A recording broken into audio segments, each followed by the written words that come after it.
President Joe Biden's Democrats retained control of the United States Senate on Saturday, defying predictions of a Republican victory in both houses of Congress. With inflation surging and Biden's popularity in the doldrums, Republicans had been expecting a smooth victory, but the Democrats defied historical trends and defeated several candidates backed by former President Donald Trump. What does this all mean now for the Democrats? We're joined by Brooks Spector, Daily Maverick Associate Editor, and for the country at large. Brooks, good morning to you, and thank you very much for joining us. Did this come as a surprise to you, especially given how close it was? Well, it came as something of a surprise because the historical precedents in 39 midterm elections, which is roughly, 140 years, 36 of them, the incumbent president, whichever party that person was from, lost substantially in the congressional elections that are a midterm election. This one is an absolute outlier. The Democrats held on to gain, presumably, perhaps, possibly, one seat in the Senate beyond what they already had. That, of course, is pending the runoff election that will happen in Georgia next month, December 6th. And although they probably have lost the House of Representatives, it will be by a very small number of members. And as a result, this has to be seen as a victory for Joe Biden, the president, a defeat for Donald Trump, who had largely picked a number of the candidates that lost badly, and also a win for Florida Governor Ron DeSantis, Republican, who at one point had been an acolyte, if you will, of Donald Trump, and now the two men are engaged in something of a growing feud, and Ron DeSantis won his reelection handily, and the state of Florida on his ticket. It went red. There was a mini red tide, but just for the state of Florida. That sets Ron DeSantis up as the presumptive future of the Republican Party rather than the past, which would be Donald Trump. So you speak about this moment defying history. What should we understand about that? How did the Democrats manage to defy history? Joe Biden believes that the candidates that were put forward is what actually did it for the party. But is it that simple? What does it say about Americans who also turned up in their numbers? Well, it says a number of things. I mean, elections don't usually hinge on just one point or one issue. First of all, the enduring anger, frustration over the Supreme Court decision that had been pushed hard by Republicans back in, May, June, on reproductive rights, that still, it turns out, to have been a serious issue for many people, not just women, and people came out in their numbers with that in mind. Also, if you look at the voting statistics as best we have them now, Generation Z, whatever that might mean, voters from the beginning of the eligibility to vote to the age of, I think it's 29 or 30, voted largely for more for Democrats than for Republicans. And the issues that had been pushed hard by Republicans, that is the state of the economy, crime, immigration, were not as compelling, perhaps, as the idea that Joe Biden and Barack Obama and others had pushed hard on, that this was a test of democracy. Could voting citizens be able to separate the wheat from the chaff and be supportive of the idea that voting counts, that the elections matter, and that there isn't some strange cabal to steal the results, as the election deniers would have it, based on Donald Trump's misleading statement, a lie really, that the 2020 election had been stolen from him. So you combine all those factors together and the relatively high turnout for a midterm election, which usually numbers much lower than a general election, and you have the makings of the cake that we have before us now. If you look at the margins, Brooks, what should it tell us with the Democrats getting 50 seats in Senate and the Republicans 49?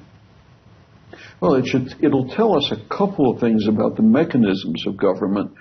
First of all, it means that the Democrats will control the Senate, which means they will be able to secure the nomination and confirmation of judges that are appointed during Joe Biden's remainder of his term.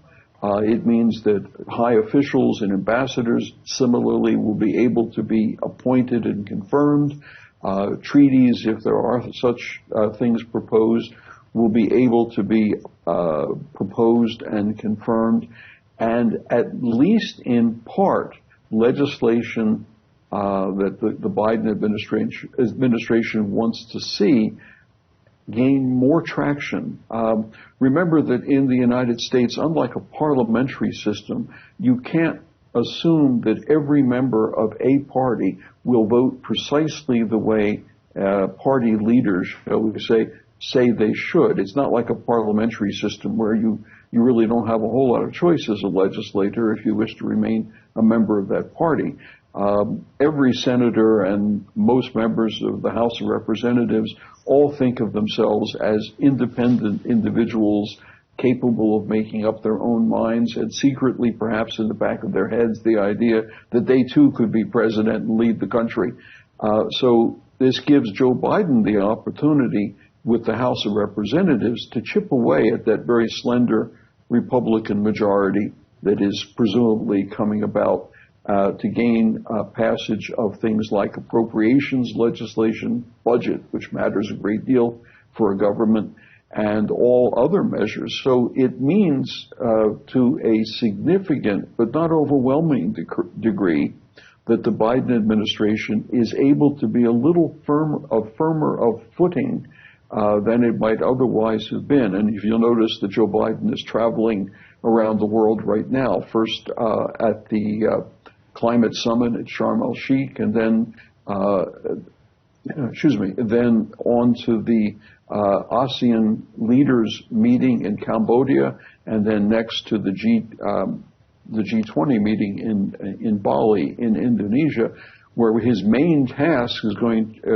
are two really, going to be reassuring allies and supporters that the U.S. is still in the game, and that to those that would be opponents, say the Russian delegation or the Chinese, that there are some serious issues that need to be resolved and that the U.S. is not going to shirk its responsibilities or its objectives. Those are the Biden administration's objectives, obviously.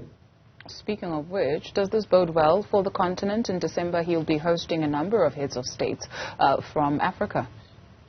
Well, I think it can help because it'll give the Biden administration a better footing to be able to fulfill pledges or promises that might be made or proposals that might be offered. It's not going to be a cure-all, and there will still be healthy debate over everything, but it makes it a whole lot less difficult for the president to push forward on key proposals, ideas, budget support.